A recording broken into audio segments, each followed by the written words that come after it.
Coming up on Hold All Tickets, it is a massive day of racing. 6 Group 1s in Australia. Lammy, 11 of the best from the Valley. And my best bet goes around in the very first race, best value in the last. And Pegs, mate, your final show with us today. You're going to go out with a bang. Yes, indeed. And I've got a little bit of a wallet trifecta happening as well. Of course, Golden Slipper Day, one of the biggest days on the calendar. All the tips and more coming your way right now on Hold All Tickets.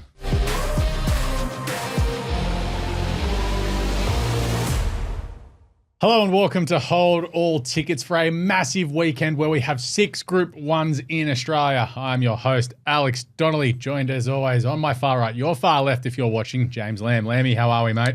Very well. 11 races at the Valley this Saturday, so that was a pleasant surprise when I started the preview yesterday. I like how they brought the Moonee Valley Cup of the country to Moonee Valley this weekend too. Yeah, me too. I loved it. Yeah, Yarra Valley Cup, another race that you needed to do. Yep. And a man who's joining us for the final time here on Hold All Tickets. He's just tipped a couple of winners and he's like, you know what, boys?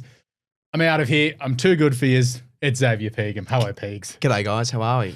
No. I just had the mid-year review and they said too much swearing and the HR file started to stack up and, yeah. So just better off for us as a commercial entity. Pretty much. Yeah, nice. That's all right. Of course, it is Golden Slipper Day this weekend at Rosehill. 5 Group 1s there and the William Reid at the Valley. We, of course, are brought to you by BoomBet here on Hold All Tickets. Great fixed odds, more value and more boom moments. Sign up today and get in on the boom. What you should also get in on is our social media action. Follow us at X, Facebook and Instagram. It is at Punters. And, of course, YouTube, where if you hit the notifications bell, anytime that we do a video here at Punters, we just did the Punters preview with Caitlin McDonald. It's coming out in a couple of hours' time. There's going to be a Hong Kong Derby tip. All of that, you get notified and it comes directly to your phone. But we need to get over all of that and move into the meat and potatoes part of the show because, Lammy, it's your time to shine here with the Self-Trumpeters of the week. Yes, just the 5 votes this week. Very low. It is. The calm before the Golden Slipper Day storm, potentially. I think we had about 18 votes Golden Slipper week last year. Right. Yeah, I think the last few weeks it's sort of been double digits at least. Yeah. So, no, it was a bit harder this week. There was a rampage last year. Yeah, so 1 vote. We'll start with one for Nick Quinn. Quinny posted a decent gag on Sunday. It was a photo of Brent Zarafa with the caption, "He's done it. Well done to the great Brent Zarafa for tipping the card at Yarra Valley today. This is the face of perfection." So Zarafa tipped the winner of the first, paying $3 before the meeting was then abandoned. So classic singer. Good gag. Yeah. Attracted hundreds of likes. But Quinny, he got a little bit greedy and he came back the next day and gave himself the self-retweet. So he's posted the same gag again. Okay. A good post and he knew it. So he gets 1 vote for the repost. Yeah. 1 vote also, Wall G. Or Well G, no, Wall. A bit of post-race expertise from Wall after Pride of Jenny won last Saturday. Nothing pre-race, but he chimed in after the fact with candy from babies if Zardozi is your danger. So again, nothing pre-race, chimed in with that. He gets a vote. 1 vote, Dean Watling. Hasn't been in the votes for a while. Like second vote for the season. Yeah. I feel like he started off maybe week 1 he got a vote and not much from him since. But cheeky trumpet from Dino here. He tipped Meridiana at Ranvet Kenzo, Meridiana. And the filly duly saluted at $2.70 after opening shorter at $2.20 or thereabouts. So a bit of a drift. Dino posted, that was a great ride by Molly, saved ground on the turn and got her into the clear. Market has zero idea in Sydney at the moment. Hashtag Meridiana. So the market has no idea. Don't follow the market. Don't follow the money. Follow Dino. He knows better than the market. So That's good from Dino. He gets 1 vote there and 2 votes to round us out this week. No 3 votes, no 4 votes. Okay. Just a quiet week. Just the 2 votes for Scott Carmichael here. Scott didn't post anything about Pride of Jenny pre-race, but did a fair bit of gloating after the fact. So 2 tweets, 2 separate tweets. Zardozi was never going to beat it, Pride of Jenny, today. They got that market wrong. How was Zardozi favourite in a 6-horse field? So nothing pre-race from Scotty. Classic bit of post-race expertise. That's it this week. So hopefully next week we'll have a few more. Yeah, well, I reckon we'll have a few more Golden Slipper because there's some futures tickets going. You got Private Harry in the Galaxy. There'll be something about Jimmy Star if he gets rolled. Like there's a lot going on this week. You sitting on any? No, not this year. No. I the early future ticket I had died. Okay. Yeah, King Kirk, the thing that won the Breeders, yeah. Yep. Moving on. Yeah.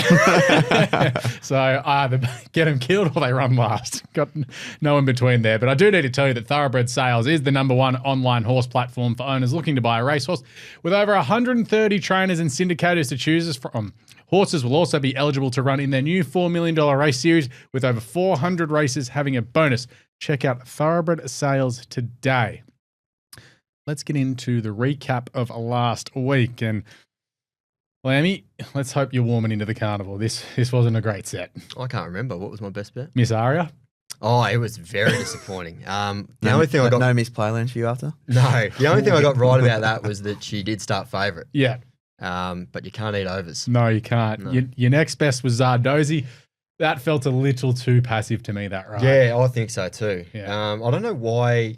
I don't think she beats Pride of Jenny, but I don't know why she sat so far off Pride of Jante. Yeah. Like, it was the outsider in the field, which sat second, a long way off Pride of Jenny, but I don't know why she was so far off the second horse. Yeah, be interesting to see what they do next week in the Australian Cup. That looks grand final, Flemington all over her. And your best value is your favourite place to go, Xavier, Miss Play Lounge. Settle. Yeah, never looked likely at any stage. So that's a pretty ordinary set. Yeah. Use my name at the door. All right, we'll get to you, Pegs, at Rosehill. Your best bet was scratch, so technically that's a collect because you didn't lose. Well done. Absolutely. Your next best was Lazura, and the most important thing out of this is that a bet was made. A wager. And a debt is to be paid by one James Lamb as Lazura won the race and beat Delici Boulevard. Yes, that makes it 2-1 in the pint bets. Yeah. Yes, so Lammy's still on top, but you take the small wins when you get them. Yeah. And then, I was very happy with that. Lazura ran amazing. I remember before the race. So, you know, when you just got to stay with your gut. Yeah. I was at home in Dad's little den. He's got the two TVs in there, one Sky, one racing.com. And No Channel 7? Something I got to miss. Yeah. Anyway, I said, I'm on Lazura. And he goes, mate, no chance. I only had like a little bet on Lazura. He's like, mate, this Delici Boulevard's going to piss in. Yeah. And so I just went and loaded up on Delici. Oh, no. And then so you're sort of celebrating, but at the same time, like, Get sick. Yeah. More importantly, what kind of seating setup does your father have in this den? Are we rolling with the big lazy boy? No, he is a lazy boy man, but Mum chucked him out actually, because my grandparents were getting rid of them. Yeah. And then they got rid of them, and then Mum finally found them in our house, and she's like, "Oh, that's where they've gone." No, he's got a nice little recliner seat on his desk, and then next to that, he's got this little nice. Pretty much a chair like this with a footrest. Okay. And he puts the blanket on. Oh. That's for the Winter Queensland Carnival. Yeah, of course. And we'll get to your value bet, which was a race 2, number 4, Unlimited. Guess where it ran? 4th. I still think Unlimited ran an absolute perler. Like, I think peaked probably a bit too early on the top of the straight. Yeah. But there's a lot to like. It's now in the paddock. So can't follow it up there. Yeah. It's in the paddock. All right, we need to get to our Boom Bet offer. Thank you to our friends at Boom Bet this week. They do have a Boom Odds offer on Jimmy Star this weekend because in great news, my computer decided to go no bueno, so I can't find it at the moment, but I will check it out and make sure we get it up before the end of this. But of course, check out Boom Bet for your Jimmy Star bet this weekend. Of course, that is in the William Reid. It is the Group 1 over 1,200 metres. Of course, terms and conditions apply. Make sure you gamble responsibly. But Pegs, you have the email from Chris at BoomBet. What's he got going on there? I do, in fact. There's been a bit of early action going on, starting off with Rosehill Race 4, and no surprises here. Autumn Glow has been backed early. We expect it'll drift from here. Going into the slipper. Now, all futures bets were for Wotan thus far, but those punters have now taken unders with the price $6.10 currently and set to drift further in their opinion. Lastly, I think it's race 9, the Galaxy. Private Harry has seen a bit of early interest. You see it's in favouritism at the moment, and we think the price should shorten further.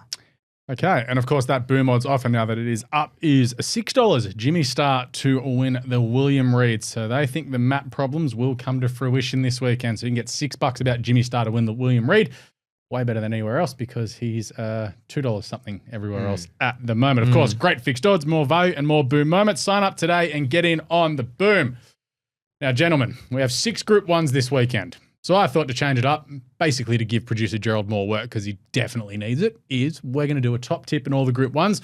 We don't need a long preamble. Just hit us with it, maybe 1 point or 2 and why. So we'll start off in Melbourne, the William Reid. Lammy, this is your area, of course. Where are we going? We're going with Jimmy. Back Barrier 2, probably not ideal, but also a small field. And it's not like he walks out of the stalls. Yeah. We've seen him settle, midfield or better on occasions.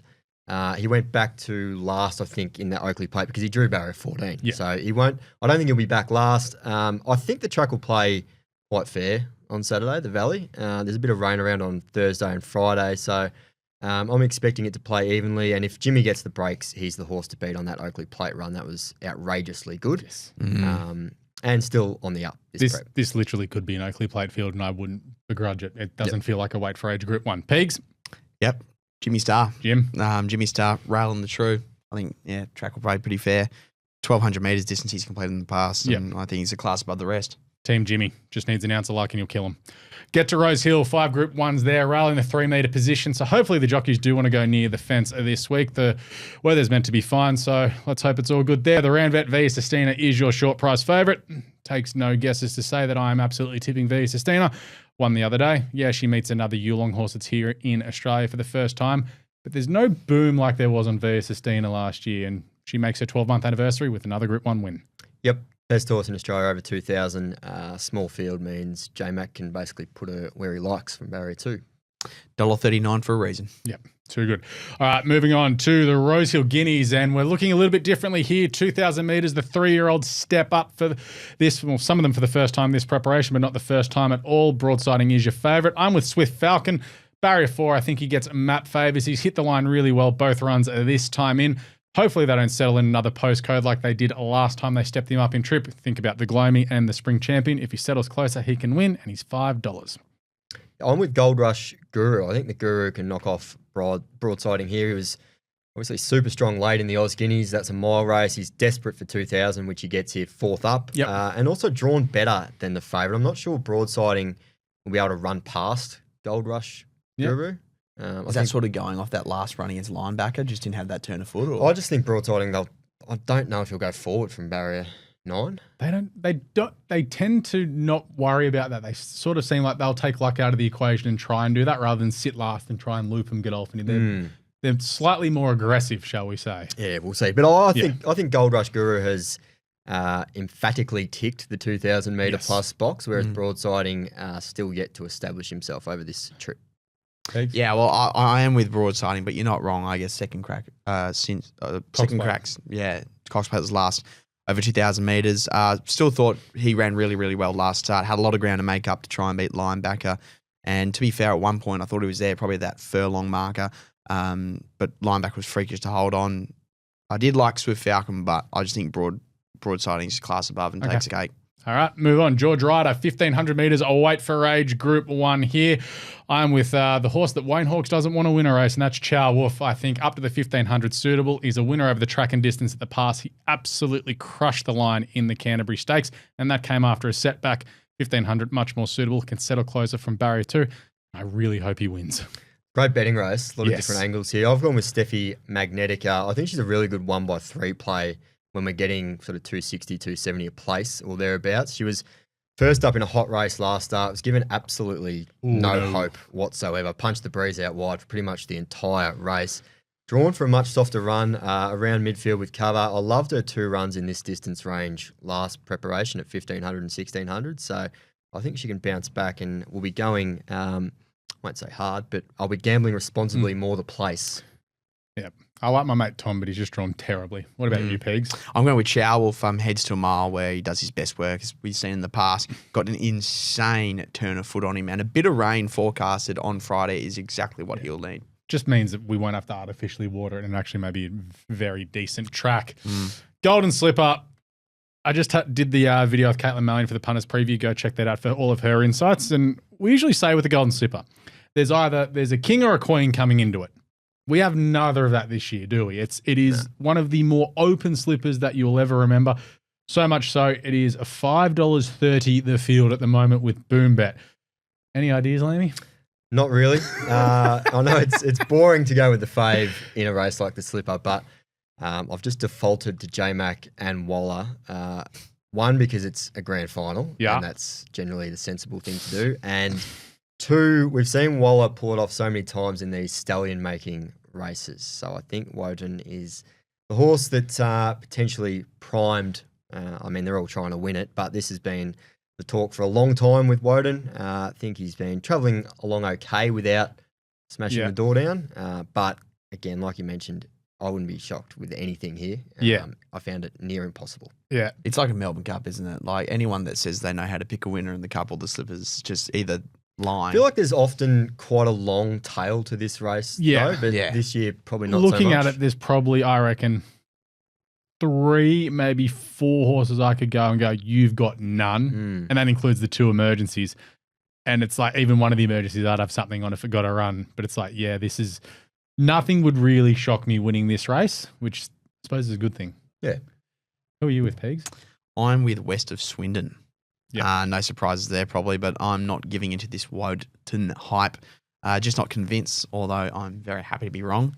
$25.40 odds with Boombet doesn't fill me with a heap of confidence. However, I'm fairly satisfied with his form to date. I thought he'd win the Slipper after his debut run, so I'll be having something on him at those odds. But I don't mind down the bottom, the filly, Mahuna for D Lane, Michael Friedman. I thought she was excellent at her second start. She was a month between runs there. She was up on a hot speed. Everything around her folded pretty softly, and she was still there late. Only got run over late, so I think and with a couple of weeks between runs, a better barrier, and just taking that little sit behind the speed, she's going to be hard to beat, but it's a great race. Dart job.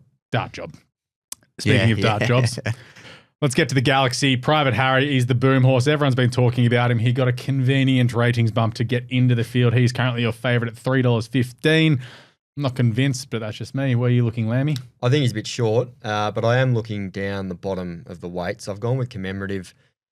Awesome winning last start. I feel like it's a bit of a right place at the right time with her. She seems to be just peaking at the right time. While a lot of those horses up in the weights are either out of form or just mixing it up a bit. Yep. There's not a lot of trust there at the moment. So I'm with Commemorative, Private Harry, the Danger. So definitely gravitating towards those on the lower weights. Pigs? Yeah, Growing Empire. It's between the two. Another D-Day. Yeah. Gets around a turn. I'm with him as well. He gets back around the turn. Last time we saw him around a turn, he was third in Everest. Before that, he was second in Manikato. He's been all over the joint in his runs down the straight. Tongue tie on. Final chance. Fires out of the gates as well. Slots himself into a nice position, hopefully. Yep. All right, let's get to Moonee Valley. Now we can get into the proper sets for the weekend now that we have covered all of your Group 1s. Lammy, you're at the Valley. There is a bit of rain around. There's meant to be up to 25 mils on Thursday here in Melbourne, and you're kicking off with your best bet in the staying event. Get it out of the way. Nice and early. Race 1, number 7, Bird Dubai. Imported galloper. I think he's ready to win, third up in Oz. Second to the Airborne Revelare last start, which is terrific form for this, I think. Love the improvement from 1,600 to 2,000 last start. And if you go through his international form, this trip suits even better. Yep. And drawn well. So I think Bird Dubai should be probably a clear favourite ahead of Steel Run, but they're quite close together in the market last time I looked. Yep, we get to race number 7 with your next best, and I'm not going to say it, Lammy, but at the weights, I like what you're doing. Xavier's love child. He's jumped I've got a off, couple. So I've jumped on. Yeah. Race 7, number 1, Tudan Lizzie. We'll find this a lot easier than taking on Treasure the Moment, who she's bumped into twice this preparation. I thought she was really good behind that horse last time. Clearly the class runner from this field. I know 59 kilos looks a query on paper, but 56 is the minimum, so it's not like she's carrying a stack more weight than her rivals. Hard fit. Goes forward from barrier 9 at the Valley. I think she'll be too good for these. It'll take a good one to run her down, but she's coming out of much stronger races than a lot of these. Unbeaten on soft going, and she has 16 points gap on her next best in the ratings, which has only 2 kilos less instead of 8. So I don't mind. It's not like she's a little pony either. No. I think the 59, she'll handle it. And we get to your best value. It comes up in race number 11. Yes, you heard that right. Race number 11. Lammy is topping and tailing the card. Yeah, I'm expecting a bit of a yellow card from you guys here for the value being around the $7 mark. Oh, that is horrible. Oh my God. But hung, drawn and quartered. I think Moby might start favourite. Oh. Okay. Oh, then you're probably stuffed. If the track is playing fairly in the previous 10 races on the card, I think Moby could be sent out favourite. If you go through his first up form, it's outrageously good. Last time he beat Headwall and Barrack Heel first up. They are Group horses, if not Group 1 horses. So we didn't quite see the best of him. He's not wrong. Yeah, I think that's fair. Didn't quite see the best of him at the end of the spring campaign, but his fresh form, first and second up, he is a rocket, as you said. So Moby, with a bit of luck, it looks a high tempo affair. I think he'll be swamping them. Yep.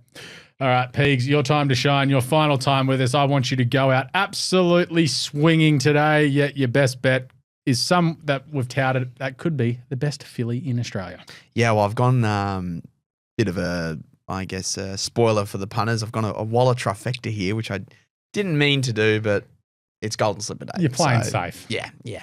Best bet is race 4, number 3, like you said, tipped to be one of the greatest fillies. But let's not cry ourselves. Autumn Glow, she's back, and punters have absolutely smashed this filly into $1.96. Those odds courtesy of Boombet, undefeated prior to heading to the paddock, and I'd like to think she'll maintain that record on Saturday at Rosehill.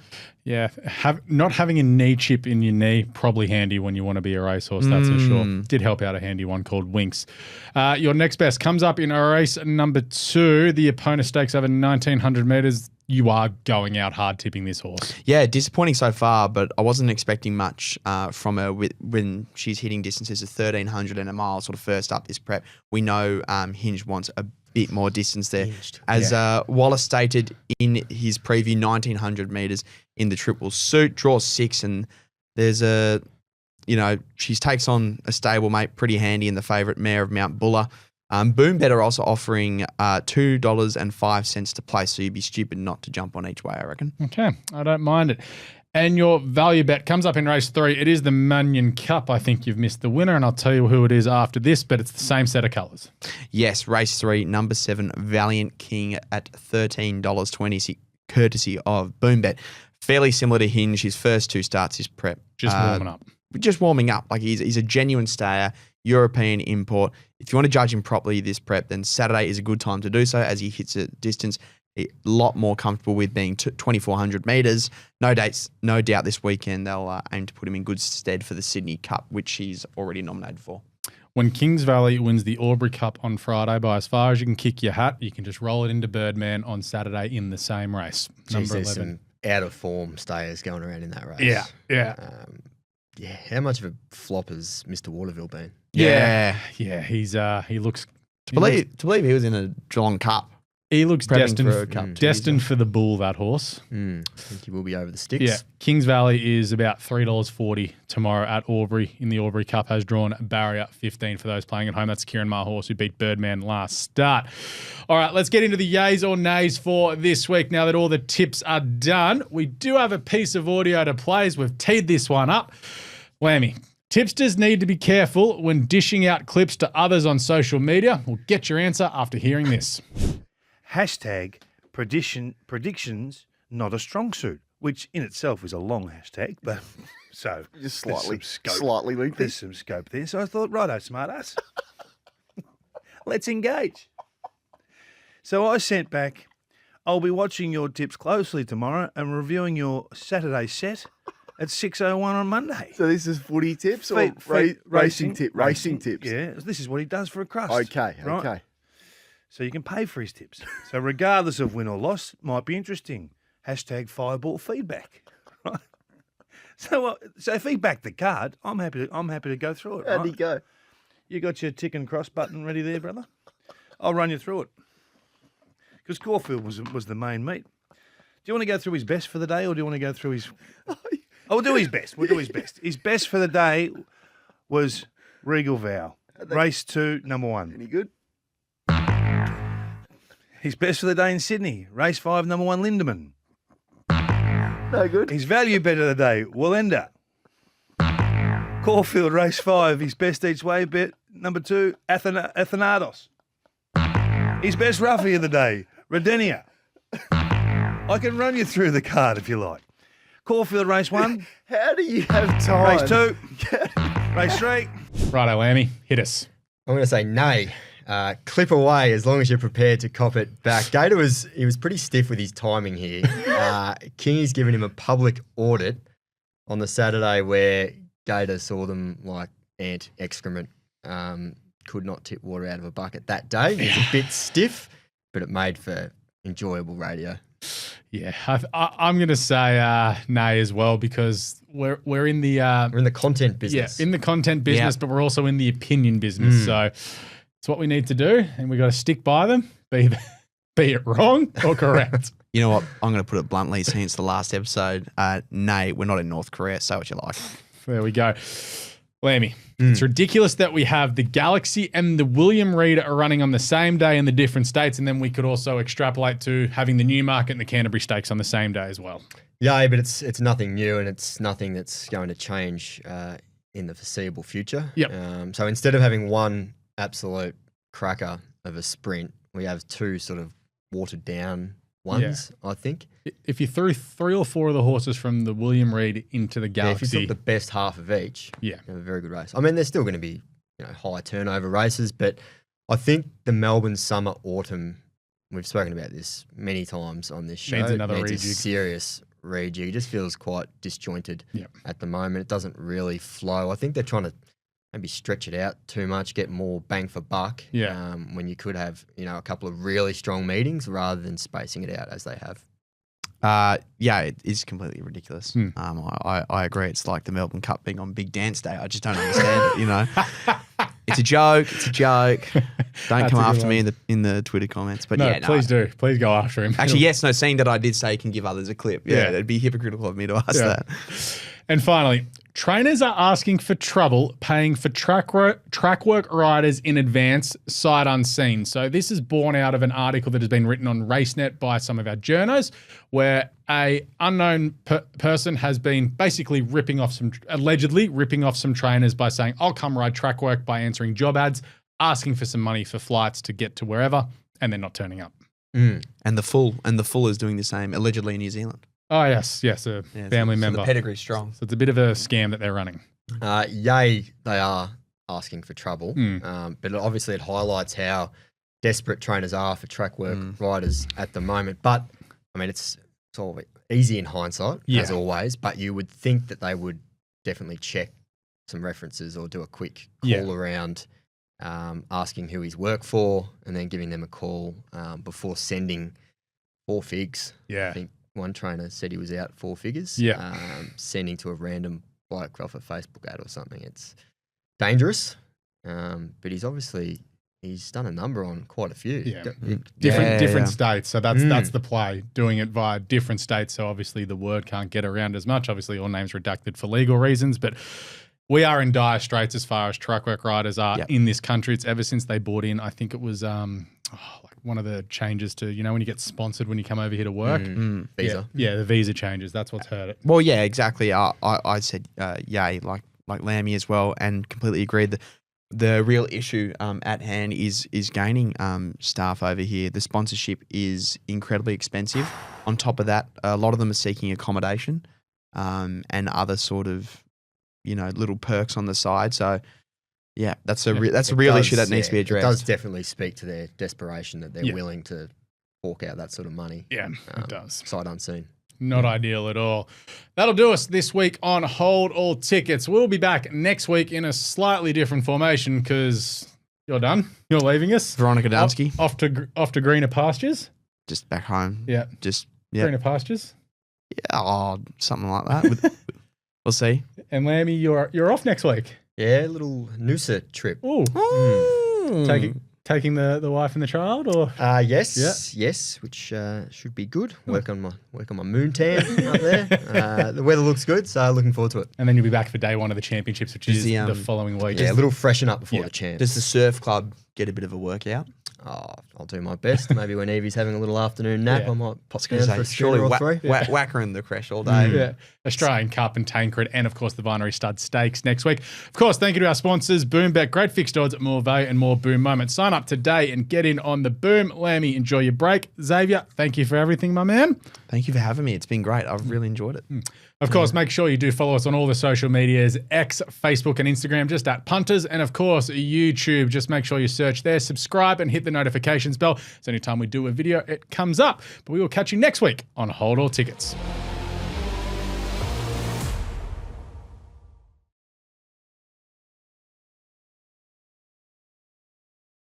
What's gambling really costing you? For free and confidential support, call the number on the screen or visit the website.